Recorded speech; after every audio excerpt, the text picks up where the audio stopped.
The Dallas Mavericks are just above the 500 mark this season. Despite doing a couple of deals to improve the roster in the offseason, the Dallas side doesn't look great. In fact, one could argue that all of their 14 victories have been largely in part of Luka Doncic's immense contributions on the court. We'll take a look at that overdependence of the Mavs on Luka and just how good OG Anunoby is. Let's begin. Starting with Mavericks can't win without Doncic dropping a madness. So far this season, the Mavericks have only won one game in which Doncic didn't return with at least 30 points. That's a staggering statistic, and we'll take a look at it in detail. But first, how is it even possible? It seems impossible, especially in the modern-day NBA, but it's very much the truth. How bad does the roster have to be for such a kind of reliance? Or is it the case of Luka being so good that he's scoring 30 in almost every game this season? Well, it's hard to say, but don't worry, we'll dissect it. In fact, up until the Mavericks' 116-115 win over the Denver Nuggets, they'd lost every game in which Luka hadn't scored 30 or more. It's not like he didn't show up against the Nuggets, he definitely did. In fact, he dropped a triple-double, scoring 22 points. So, for the sake of the argument here, we're going to add that as a 30-point performance too, because the question isn't about Doncic's performances, it's about the Mavs' over-reliance on their superstar. We'd argue that even the tanking contenders don't have such horrid statistics. No other team is this dependent on any superstar, and it doesn't bode well for Dallas, because they're not only ruining a potential MVP season for Luka,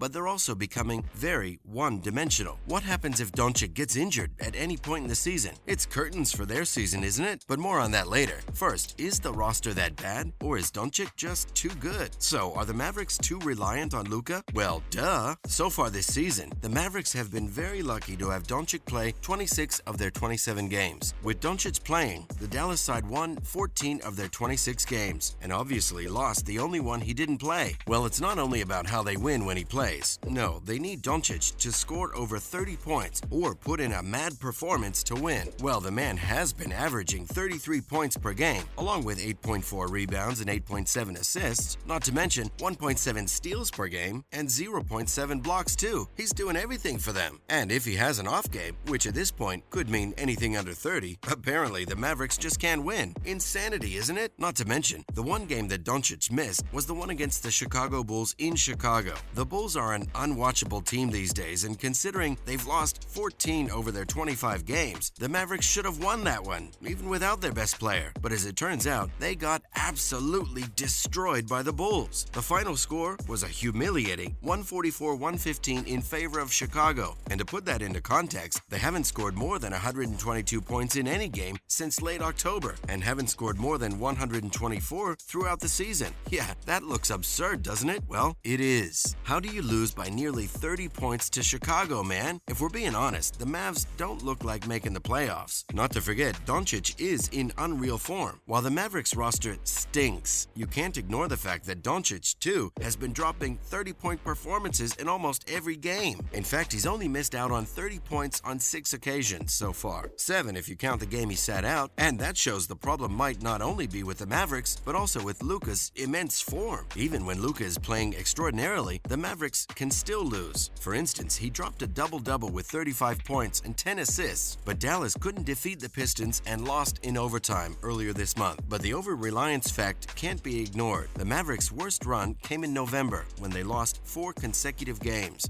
and in 3 of those 4 games, Doncic scored an average of 24.7 points per game. He was definitely active all around though, and pitched in with 9.3 assists and 7.3 rebounds in those 3 games. The 4th one was against the Celtics, and Doncic scored 42 with 9 assists and 8 rebounds, as the Mavericks lost again. But it's definitely not a coincidence that whenever he does fail to score 30 points, Dallas failed to win. And we saw in those 2 embarrassing losses to Orlando Magic and the Washington Wizards, where Doncic only scored 24 and 22 points each, and the Mavericks lost those games. Moving on, what do the Mavericks need to do to address this? The solution might be a little too obvious. When you're that over-reliant on someone, you need to get them some help. Now, we know that there's been some criticism of Doncic for his possession of the ball, but as the haters know by now, the Mavericks have an extremely average roster. They can't win unless Doncic is leading every attack, so the answer to their question needs to come from outside of the franchise rather than from within. The likes of Christian Wood, Tim Hardaway Jr., and Spencer Dinwiddie are good, but let's be honest, you're not winning or making it far with those options. It could be more obvious that the Mavs are in dire need of a second superstar, someone who can take over from Doncic from time to time and help score the important points, especially during the middle part of the games. Of course, the loss of Jalen Brunson in free agency was one that the Mavs weren't prepared for, but they haven't addressed it either. There have been some rumors about Dallas going for Derrick Rose to address the need, but we're not sure if that makes sense. Apparently, Draymond Green has also been rumored to be a target for Dallas, but maybe a move for the Pistons duo of Nerlens Noel and Bojan Bogdanovic might be the way to go. Whatever they decide to do, they need to act fast, because the likes of the Warriors and the Lakers are waking up from their slumbers too, and it tends to get really competitive in the West. Now, let's look at the praise OG Anunoby has received this season. While we've been discussing Luka Doncic, it's only fair to discuss what he said about the British sensation OG Anunoby and how good he's been this season. And Doncic is not the only one aboard the Anunoby hype train. First up, the Doncic-Anunoby bro moment and Doncic's reflection. When the Raptors and the Mavericks met a few games earlier, there was a moment in the fourth quarter when Anunoby chased down the Slovenian superstar from behind and leaped to a block shot. The MVP candidate has been in sensational form, and he read the play, undercutting and taking out his legs with Anunoby falling to the ground. It wasn't a dirty play, but definitely an ugly and awkward one, with Doncic realizing immediately. He could have easily ignored the moment and moved on, but Anunoby's a great guy, and he earned the respect of Doncic, who paused before extending his hand to Anunoby because he felt bad about it. Fantastic moment. Doncic, reflecting on it, explained how the play wasn't on purpose, and that's why he helped him up, and because Anunoby is one of the nicest dudes and never talks trash. But that stuff we've already read about him. It was the next part of Doncic's comments which would have pleased the British star. Luka explained how he's been impressed with Anunoby's performances, pointing out how he thinks that the Raptors' small forward is the steals leader in the NBA and has grown immensely on offense too. Next, Jason Kidd joins the Anunoby hype train. The Mavs coach, Jason Kidd, also loved what he saw from the 25-year-old. It's always big when someone associated with the NBA talks so highly of you, but when it comes from the opposition team, it shows that you're definitely something special, let alone when it comes from a legend like Jason Kidd, who explained how Anunoby will be up there for the Defensive Player of the Year award and added that he's been performing at a very high level on both ends. It seems that the Mavericks worked hard on cracking the OG code. They were all very familiar with the challenge, and Kidd elaborated, "You always got to know where he's at on the defensive end and understand he can break up a lot of plays." Adding to that, Maxi Kleber praises Anunoby's improvement. Anyone who's seen Anunoby's performances in the last few seasons knows that he's an exceptional defender. Whenever the British player is on the court, you know he'll be a nuisance defensively, as Kidd pointed out, but it's the giant steps he's taken for his offensive game that everyone is so impressed with. With Pascal Siakam injured, he needed to step up, and he did just that. Anunoby scored 22 points per game in the 10 outings up until his game against Dallas. And Maxi Kleber, the Mavs forward, noticed that two-way improvement. He said that OG's a threat at all levels, and how he can shoot from outside is really great in post-ups, is physical. He went on to say that you need to play much better when playing against Anunoby, because he's just very good at what he does. That's spot on. It's fantastic to see Anunoby finally getting some regular playing time in the NBA thanks to an injury-free run, and even better to see him getting the recognition that he deserves. The Raptors are very lucky to have a star like him helping the defense out with his calm plays, and it obviously helps to have genuinely great guys in the NBA. These are the kinds of players that we need as role models. Hopefully he can stay injury-free and improve more. That's a wrap for this video. What's the best way of addressing this over-dependence on Luka Doncic? Can the Mavericks make the playoffs with the current roster? Let us know in the comments below. Make sure to give this video a thumbs up and subscribe to our channel for more videos like this. We'll see you in the next one.